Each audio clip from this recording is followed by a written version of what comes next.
हर पल जियो ड्रामा स्कंजा बन चुका है बहुत ही ज़्यादा इंटरेस्टिंग। उसमें हमें दिखाया जाएगा कि जैसे ही रानी की बेबी की खुशी में उसके वालिद और वालदा जो है वो घर आते हैं, तो वो घर आके उसके बेटी की खुशी तो उसको मुबारकबाद तो देते ही देते हैं, जैसे कि साथ में वो फ़िज़ा का रिश्ता भी मांग लेते हैं, जिसकी वजह से जो होता है साकिब वो उनके रिश्ते के लिए जो है वो हाँ कर देता है। इस पर जो होता है वो उनका वो मीठा कर देते हैं। इस पर रानी को बहुत ज़्यादा गुस्सा आता है और वो अपने वालिदैन से बहुत ज़्यादा नाराज़ होती है और वो कहती है कि आप लोग आते सुबह इसमें ना आप लोग मेरे घर आओ, लेकिन मेरी बेटी की खुशी में आओ। आप लोग मेरी बेटी की खुशी में नहीं आए बल्कि अपने बेटी की खुशी की मुबारकें देने हैं। आप आपको ऐसे नहीं करना चाहिए था। आप आते पहले मेरी बेटी की खुशी में आते, उसके बाद आप लोग मुझसे बात करते, मुझे बताते, उसके बाद मैं आप लोगों को कोई डेट दे देती। आप लोग उस डेट को आगे जो है वो फ़िज़ा के साथ रिश्ता पक्का कर लेते, लेकिन आप लोगों ने ऐसा बिल्कुल भी नहीं किया। इस पर जो होती है उसकी वालदा और उसके वाले जो होते हैं ज़ारून के, वो कहते हैं कि बेटा तुम्हें हो क्या गया है, हम लोग तुम्हारे बेटे की खुशी में आए हैं, तो ये तो अच्छा हो गया ना, साथ में ज़ारून का रिश्ता भी फिक्स हो गया, इससे ज़रूर भी खुश होगा।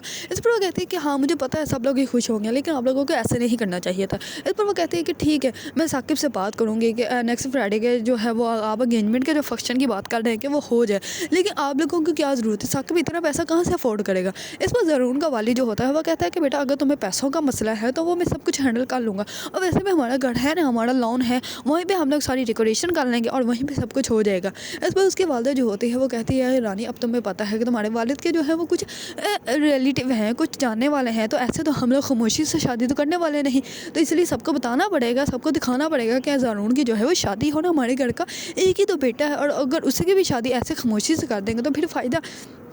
इस पर रानी जो होती है वो अपने वालिद और वालदा की बात मान लेती है और वह कहती है कि ठीक है मैं साकिब से बात करती हूँ और फिर मैं आप लोगों को बता दूँगी। दूसरी तरफ फ़िज़ा जो होती है वो तो बहुत ही ज़्यादा खुश होती है। इस पर उसकी रिदा जो होती है वो कहती है कि अब तो तुम्हें बिल्कुल भी थकावट नहीं होगी, क्योंकि आज तुम्हारी खुशी जो है वो मिल चुकी है, लेकिन अल्लाह खैर करे और सारा कुछ ना अच्छे से हो ही जाए। इस पर जो होती है फ़िज़ा वो कहती है कि तुम परेशान मत हो, सब कुछ अच्छे से ही हो जाएगा। इतने में ज़ानून की कॉल आ जाती है और ज़ानून जो होता है वो उसको कहता है कि मैं तुम्हें बहुत ज़्यादा मिस कर रहा हूँ। इस पर वो कहती है कि आज तो हमारा रिश्ता भी फिक्स हो गया, अब तो सब कुछ जो है वो सबके सामने है, और अब तुम्हें इतना क्यों तुम मुझे मिस कर रहे हो। इस पर वो कहता है कि तुम मुझे मेरी आंखों से देखो ना, मेरी आंखों से तुम खुद को देखोगे ना तो तुम्हें एहसास होगा कि मैं तुम्हें क्यों मिस कर रहा हूँ। इतने में ही उसकी भाभी पीछे से आ जाती है और वो कहती है कि फ़िज़ा मैडम तुम भी कोई मौका छोड़ना मत है, लेकिन देखती हूँ तुम्हारी इन खुशियों में मैं आग लगा के छोड़ूंगी, ऐसे तो तुम्हें रहने नहीं दूंगी।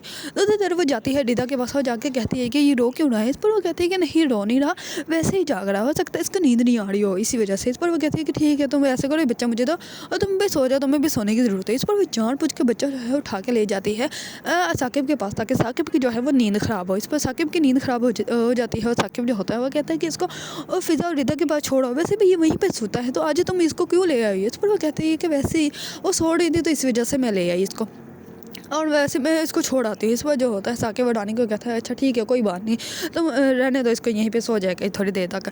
इस पर रानी जो होती है वो प्लानिंग करती है कि क्या करूँ। इस पर रानी जो होती है वो सुबह होते ही रिदा को बुलाती है और रिदा को बुलाकर कहती है कि अपने लिए तुम दाल चावल बना लेना और मेरे लिए जो है वो सूप रख दो और साथ में जो है कुछ अच्छा सा भी फ्राई कर देना। इस पर जो होती है रिदा वो फ़िज़ा के लिए गिफ्ट रेडी करती है और गिफ्ट उसको दिखाती है और वो कहती है कि ये देखो 2 रातों से मैंने तुम्हारे लिए ये बना रही थी। ये सारा कुछ जो होता है वो रानी देख लेती है और रानी जो होती है वो जानबूझ के जाती है किचन में और किचन में जाके जो है वो ऑयल नीचे गिरा देती है और आग जो है वो फुल कर देती है, जिसकी वजह से चावल जो होते हैं वो जल जाते हैं और ऑयल जो होता है वो सारे फर्श पर पड़ा होता है। इस पर रानी आती है फ़िज़ा के पास और फ़िज़ा को आके कहती है क्या तुमने किचन में कुछ रखा हुआ था। इस पर वो कहती है कि हाँ वो अभी रखा तो था। इस पर वो कहती है कि जाओ देखो अजीब सी स्मेल आ रही है। इस पर जो होती है फ़िज़ा वो भाग कर जाती है तो ऑयल से उसका पाँव स्लिप हो जाता है और वो बहुत बुरी तरह गिर जाती है। इस पर उसको बहुत बुरी तरह चोट लग जाती है। इस पर वो जल्दी से अपनी भाभी को बुलाती है। इस पर उसकी भाभी जैसे ही देखती है तो वो कहती है कि तुम लोगों को पागल हो गई हो क्या, तुम लोगों का भाई जो है वो हराम की कमाई नहीं कमा रहा है जिसको तुम लोग ऐसे वेस्ट कर रही हो। तो वो कहते हैं कि भाभी हमें क्या पता था कि वो गिरा पड़ा हो गया और हम लोगों ने नहीं ऐसे किया और गैस पे पता नहीं किसने तेज़ कर दी। इस पर वो कहते हैं कि हम लोग ही घर पे हैं और कौन तेज़ कर सकता है, और तुम लोग जो है वो आगे से बकवास की जाया करो, ये ना माना करो कि गलती तुम लोगों की। इस पर फ़िज़ा और रिदा जो होती है वो दोनों ही खामोश हो जाती है। दूसरी तरफ फ़िज़ा जो होती है वो रिदा को कहती है कि सारे बच्चे का काम जो है वो तुम मत किया करो, हमें पता है कि हमें भी इससे मोहब्बत है, लेकिन इसकी माँ को इसके काम करने चाहिए, तो इसी वजह से भाभी को कहो कि वो खुद ही ये काम करे। इस पर रिदा जो होती है वो फ़िज़ा को कहते हैं कि तुम्हें फजूल में जो है वो उससे नहीं बोलना चाहिए, मैं नहीं चाहती कि हाँ तुम्हारा रिश्ता जो है वो ऐसे ही ख़राब हो जाए। इस पर जो होती है फ़िज़ा खामोश हो जाती है, क्योंकि उसको अच्छे से पता है कि उसी के भाई के साथ उसका रिश्ता जो है वो फ़िक्स हुआ है कि कहीं कोई बात ऐसी ना मुँह से निकल जाए जिसकी वजह से जो है उसका रिश्ता तबाह बर्बाद हो जाए। दूसरी तरफ ज़ानून जो होता है वो फ़िज़ा के साथ जाता है शॉपिंग में, और फ़िज़ा के साथ जैसे ही शॉपिंग में जाता है तो वहाँ से वो मोबाइल उसको ख़रीद के देता है, और वो कहता है कि आज के बाद तुम्हारा अपना मोबाइल होगा, तुम्हें किसी से मोबाइल जो है वो मांगना नहीं पड़ेगा। और जैसे ही वो मोबाइल देता है तो वो फ़िज़ा जो होती है वो घर लेके आ जाती है, और रानी जो होती है वो देख लेती है और वो कहती है कि इतना महंगा मोबाइल तुम्हें किसने दिया। इस पर वो कहती है कि ज़ाडून ने लेके दिया, उसने अपनी खुशी से दिया था इसलिए मैंने ले लिया। इस पर जो होती है रानी वो कहती है, वो साकिब के सामने जानबूझ के ड्रामा करना स्टार्ट हो जाती है। इस पर वो कहती है कि तुमने अपने भाई की इज़्ज़त जो है वो खाक में मिला दी। क्या ज़ाडून सोच रहा होगा कि हम लोग जो है वो तुम्हें मोबाइल भी नहीं लेके दे सकते, तुमने जानबूझ के उससे मोबाइल मांगा होगा, इसी वजह से तो इतना महंगा उसने तुम्हें मोबाइल लेके दिया, वरना वो तुम्हें मोबाइल क्यों लेके देगा। इस पर जो होती है फ़िज़ा वो कहती है कि नहीं मैंने उसको कुछ नहीं कहा था, उसने अपनी खुशी से लेके दिया था। इस पर जो होता है साकिब फ़िज़ा को कहता है कि अगर तुम्हारी वजह से मेरी इज़्ज़त पे ज़रा भी आँच आए तो मैं सारी ज़िंदगी तुमसे बात नहीं करूँगा। इस पर फ़िज़ा जो होती है वो बहुत ज़्यादा हैरान और परेशान हो जाती है, और रानी जो होती है वो बहुत ज़्यादा खुश होती है, क्योंकि रानी तो यही चाहती थी उसकी ज़िंदगी में आग लगा देना। अगर आप लोगों को ड्रामा शिकंजा पसंद है और इसके बारे में न्यू न्यू अपडेट जानना चाहते हैं तो मेरे चैनल को लाइक कमेंट एंड सब्सक्राइब करना मत भूलिएगा।